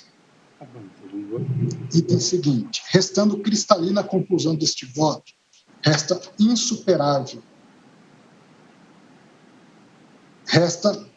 em minha opinião, haver insuperável nulidade do objeto impugnado por múltiplas ofensas ao texto constitucional. E por força do parágrafo único do artigo 21 e do artigo 30 da LINDE, utilizo este breve tópico para esclarecer as consequências deste voto, caso a posição aqui externada logre alcançar uma corrente majoritária no pleno do Supremo. Ministro, os óculos de grau. Nos termos do inciso 1 e 2 do artigo 16C das leis das eleições, o lastro financeiro do fundo eleitoral deve comportar, no mínimo, valor definido pelo TSE, por sua vez, em consonância com o artigo 3º da Lei 13.487 de 17, e ao percentual do montante total dos recursos de reserva específica a programações decorrentes de emendas de bancada estadual impositiva. Sendo assim, esclareço que não ocorrerá lacuna orçamentária na eventual hipótese de esta proposta alcançar aceitação majoritária no Pleno do Supremo Tribunal Federal. Nesse sentido, segundo Ricardo Lobo Torres, as soluções para esse dilema normalmente são duas. A prorrogação do orçamento do ano anterior, ou 2, a aplicação do orçamento constante do projeto de lei ainda não aprovado.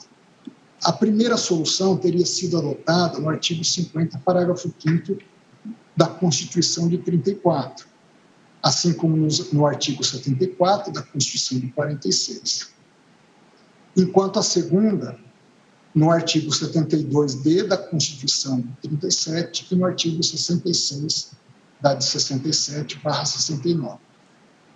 Por fim, o nominado professor opina: parece-nos que, com a redemocratização do país, a solução que melhor se coaduna com a nova ordem constitucional é a que recomenda, no caso excepcional de não ser votado a tempo, a prorrogação do orçamento anterior, como tem feito a Lei de Diretrizes Orçamentárias.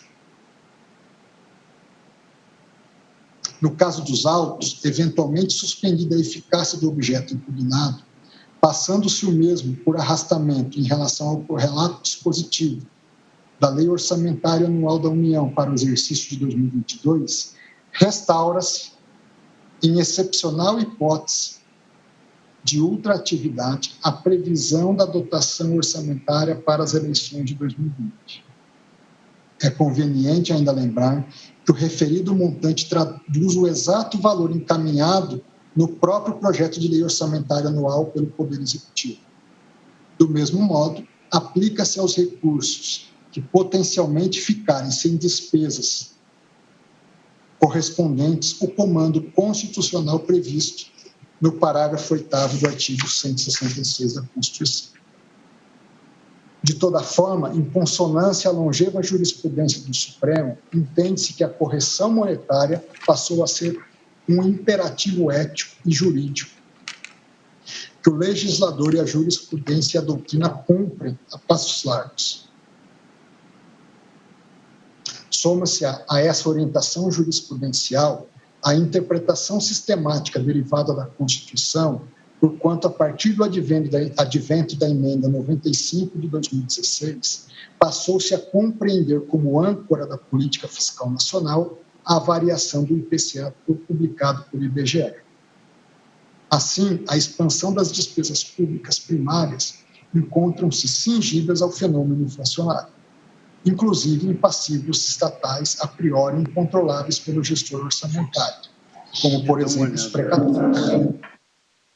Portanto, em minha compreensão, a interpretação constitucionalmente adequada para lastrear o fundo eleitoral neste ano refere-se à ultraatividade do volume de recursos públicos utilizados nas eleições municipais de 2020, atualizado monetariamente pelo IPCA-E, a ser calculado pelo Tesouro Nacional juntamente com o Tribunal Superior Eleitoral. Em síntese, por questões exclusivas da atividade financeira do Estado brasileiro, repiso que não haverá lacuna orçamentária relacionada ao financiamento público das campanhas eleitorais a serem realizadas no corrente ano. Cuida-se de valor certo, previsível e determinado de antemão. Na sequência, eminente presidente e eminentes pares, eu faço um tópico específico que traduz uma síntese das razões do voto. André Mendonça, ministro do STF. Mas, nesse tópico, permitam-me apenas lembrar um ponto que já fiz referência. Ministros julgam ação contra artigo da LDO de 2022 sobre novas regras de cálculo do valor do Fundo Especial de Financiamento de Campanha. MC na ADI 7058, requerente Partido Novo. O fundo eleitoral, segundo a LDO de 2022, chega a aproximados 5,7 bilhões de reais. E, segundo a LOA, 4,9 bilhões de reais. Se eu comparo esses valores com os valores de 18, 1,7 bilhão, em 2020, 2,1 bilhões, eu tenho, em relação a 2020, um aumento de ao menos 130%.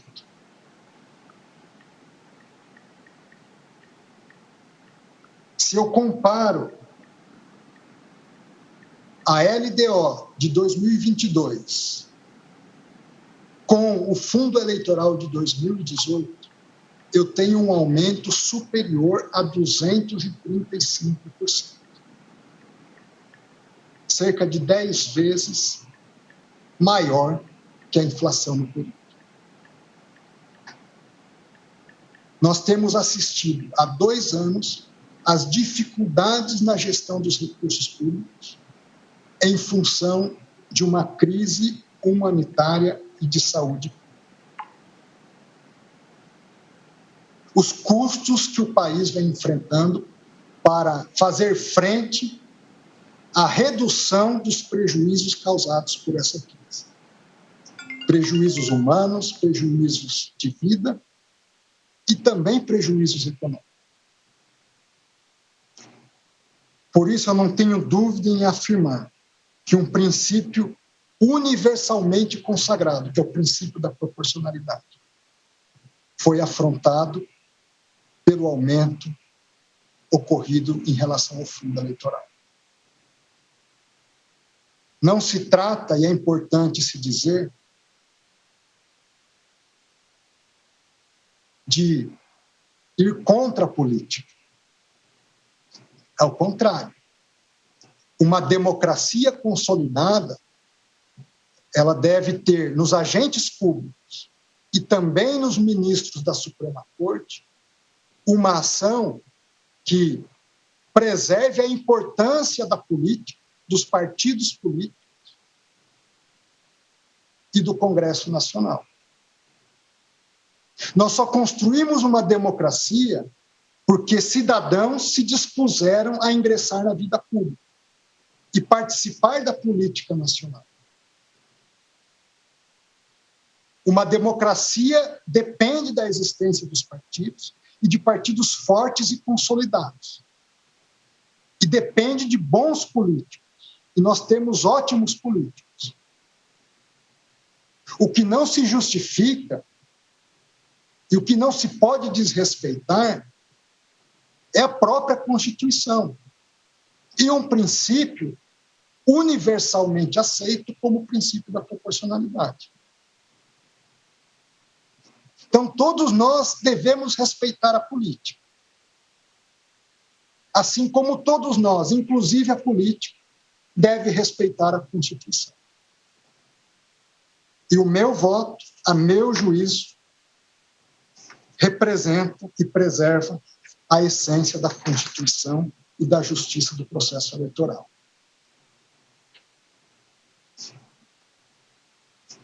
Por isso, eu passo ao dispositivo. Pelo exposto, conheço da presente ação direta de inconstitucionalidade e defiro a presente medida cautelar para fins de suspender a eficácia do artigo 12, inciso 27, da Lei Federal nº 14.194, de 20 de agosto de 2021, que dispõe sobre as diretrizes para a elaboração e a execução da Lei Orçamentária de 2022 e da outras providências.